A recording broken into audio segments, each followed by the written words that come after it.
अगर मैं आप लोगों को बताऊं कि तारिक के सबसे बड़े कॉम्पिटिटिव प्रोग्रामर ने सिर्फ 6 साल की उम्र में अपना सफर शुरू किया था। हम बात कर रहे हैं एक ऐसे शख्स की जो टोरिस्ट के नाम से जाना जाता है, जिसने हर बार कंपटीशन जीता और कंप्यूटर साइंस से अपनी मोहब्बत के लिए टेक गाइड के $1 मिलियन ऑफर्स को ठुकरा दिया। तो आखिर कैसे एक बेलारूस के बच्चे ने कॉम्पिटिटिव प्रोग्रामिंग का अनडिसअपॉइंटेड रिकॉर्ड बनाने का सफर शुरू किया। तो चलिए इसकी कहानी को समझने के लिए चलते हैं। 25 सितंबर 1994 बेलारूस के शहर गोमिल में एक बच्चा पैदा हुआ। ऐसे पेरेंट्स के घर जो कुछ प्रोग्रामिंग प्रोफेसर थे और जिन्हें यह अंदाजा नहीं था कि उनका बेटा तारीख बदल देगा।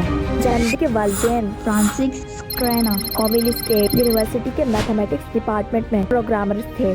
उन्हें मालूम नहीं था कि उनका बेटा तारिक का सबसे बड़ा कॉम्पिटिटिव प्रोग्रामर बनेगा। सिर्फ 6 साल की उम्र में पेरेंट्स के काम में इंटरेस्ट लेना शुरू किया।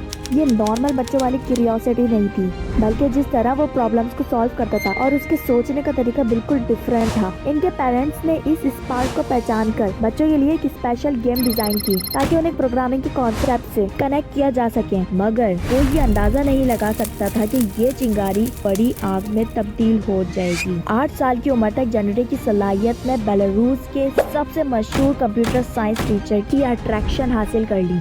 सेकेंड ग्रेड में एक नेशनल कंपटीशन के दौरान एक प्रॉब्लम सॉल्व किया जो पानी में डूबने वाली बॉल के बारे में था। ये एक पहला इन्हिसार था कि वो एक गैर मामूली जहन से सामना कर रहे थे। प्रोग्रामिंग की दुनिया में पहली बार उस वक्त नोटिस दिया गया जब 11 साल की उम्र में 2006 इंटरनेशनल ओलंपियाड इन इंफॉर्मेटिक्स के लिए क्वालिफाई किया। ये सिर्फ एक रिकॉर्ड नहीं था, बल्कि इसे टुकड़े टुकड़े करना था।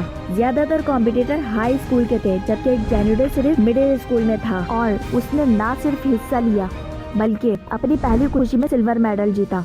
मगर ये सिर्फ एक शुरुआत थी। 2007 से 2012 तक लगातार 6 गोल्ड मेडल्स जीते। इमेजिन कीजिए, ज्यादातर प्रोग्रामर्स अपने पूरे कैरियर में सिर्फ एक मेडल जीतने का ख्वाब देखते हैं, जबकि जानवी ने लगातार 6 दफा मेडल जीता और अक्सर पहले नंबर पर रहा। वो सिर्फ जीत नहीं रहा था, बल्कि प्रॉब्लम सॉल्व करने के लिए नई टेक्निक्स इंट्रोड्यूस कर रहा था। प्लोडिव में ऑनलाइन लॉल के दौरान 14 साल के जानवी ने एक गैर मामूली ह्यूमिलिटी दिखाई जो उसका ट्रेडमार्क बन गया। उसने कहा, मैं डिफरेंट टेक्निक्स आजमाता हूँ और उनमें से एक सही होती है। मैं कोई जीनियस नहीं हूँ, मैं उसमें अच्छा हूँ। उसकी एक्स्ट्रा ऑर्डिनरी टैलेंट के साथ उसके लेजेंड में इजाफा करती गई। 2012 में जेनेडी का सफर रशिया के मशहूर हिटमो यूनिवर्सिटी तक पहुंचा। ये कदम उसके ऑलरेडी शानदार कैरियर का नया सफर था और 2013 में उसने हिटमो को international collegiate programming contest world finals में जीत लिया। शंघाई योंगटोंग यूनिवर्सिटी और यूनिवर्सिटी ऑफ टोक्यो जैसे पावर हाउस टीम्स को हराया। ये सफर उसके इंडिविजुअल बैलेंस नहीं था, बल्कि टीम इन्वायरमेंट में भी उसकी काबिलियत का शोकेस करता था। गूगल कोड जैम में उसका डोमेन एक लेजेंडरी की तरह था। 2014 से लेकर 2022 तक उसने लगातार 8 चैंपियनशिप्स जीती। सोचिए, पूरे वर्ल्ड के बेस्ट प्रोग्रामर्स एक जगह इकट्ठे हुए हैं और लगातार 8 साल तक सभी को सेकंड प्लेस में भेज दिया जाता है, सिर्फ जेनेडी की वजह से। बात सिर्फ गूगल कोड जैम तक नहीं रुकी, उसने फेसबुक हैकर कैप भी 3 बार जीता। कोड फॉरेस्ट पे एक ऐसी हिस्ट्री क्रिएट की जो आज तक किसी ने नहीं देखी। उसने कोड फॉरेस्ट पे पहला और अकेला इंसान बनकर 4000 येलो रेटिंग का बैरियर तोड़ दिया। ये रेटिंग इतनी हाई थी कि नई कैटेगरी बनानी पड़ी जो इसके हैंडल टूरिस्ट के नाम पर रखी गई। कोड फॉरेस्ट पे उसने 2600 से ज्यादा प्रॉब्लम सॉल्व की हैं। वो कोड चेस का हाईएस्ट रेटिंग 7 स्टार कोडर भी होल्ड करता है। टॉप कोडर, एड कोडर और हैकर रैंक जैसी प्रॉब्लम्स में उसका नाम हर लिस्ट में टॉप पर है।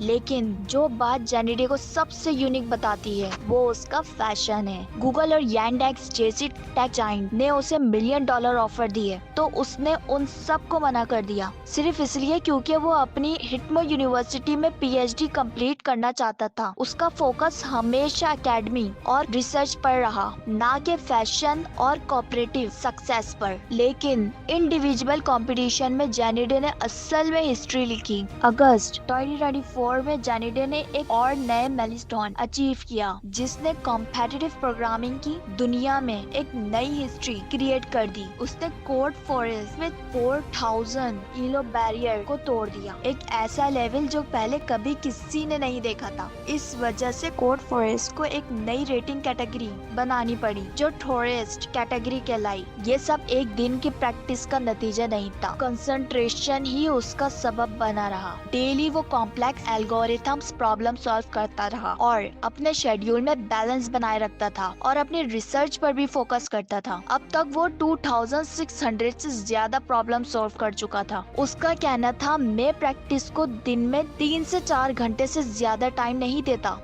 मैं अपने बाकी के शौक भी इंजॉय करता हूँ। लेकिन जेनिडी की जर्नी सिर्फ रिकॉर्ड्स तक ही नहीं रही। उसने हिटमो यूनिवर्सिटी में अपनी टीचिंग के जरिए नए प्रोग्रामर्स को ट्रेन किया और अपनी स्ट्रेटजीज के जरिए प्रॉब्लम सॉल्विंग का एक नया तरीका इंट्रोड्यूस किया। आज के नए प्रोग्रामर्स उनके सॉल्यूशन को ग्रैंड मास्टर्स चेस गेम की तरह स्टडी करते हैं। उसने दुनिया के सबसे बड़े टेक गेम्स की ऑफर्स को रिजेक्ट किया, सिर्फ इसलिए क्योंकि वो एकेडमिया और कंप्यूटर साइंस रिसर्च को अपने प्रायोरिटी बनाए रखना चाहता था। जेनिडे के लिए सक्सेस का मतलब सिर्फ पैसा नहीं था, बल्कि एक ऐसा विजन को फॉलो करना था जो लोगों के लिए इंस्पायरेशन बन सके। आज भी जेनिडे अपने प्रैक्टिस शेड्यूल को स्ट्रिक्टली फॉलो करते हैं और नए प्रोग्रामर्स के लिए एक इंस्पायरेशन है। उसकी जर्नी एक मैसेज देती है कि अगर आप अपने पैशन और शौक डेडिकेशन के साथ काम करें तो आप इम्पॉसिबल को भी पॉसिबल बना सकते हैं। और यही है जेनिडे टोरेस्ट की कहानी, एक 6 साल के बच्चे से लेकर दुनिया के सबसे ग्रेट कॉम्पिटिटिव प्रोग्रामर बनने तक का सफर।